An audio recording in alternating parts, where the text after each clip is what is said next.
नेपालमा चाहिँ हिजो 18 गतेदेखि अत्याधिक वर्षा भइरहेको छ। विभिन्न बाटो मार्गहरू अवरुद्ध भएका छन्। त्यसैगरी हाम्रो नजिक रहेको कोशी ब्यारेज पनि अवरुद्ध भएको छ। त्यहाँ आवत-जावत बन्द गरिएको छ। त्यसैगरी त्यहाँ भएका 56 वटै ढोका खोलिएको छ र पानीको बहाव चाहिँ माथि आइसकेको छ। लाइन पनि गयो बट भिडियो कन्टिन्यू गरिरहेको छु है।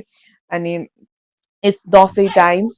हजुर, दसैँ टाइम धेरै जस्तो मान्छेहरू आफन्तकोमा टीका लाउनु जानुभएको होला। म जस्तै म पनि मेरो मामलममा छु। सो जहाँ हुनुहुन्छ त्यही बस्नु, आफ्नो ज्यानभन्दा ठुलो केही पनि होइन। सो म चाहिँ जानुलाई एकदम रेडी भइसकेको थिएँ बट त्यो बाटोहरू एकदम सबै बन्द भएको छ। बाढी गएको छ। धेरैजनाको मृत्यु पनि भएको खबर सुन्नमा आएको छ। सो स्टे सेफ होइन। Happy Dashain everyone. सबैजनाले दसैँ राम्रोसँग मनाउनु भयो होला। So by.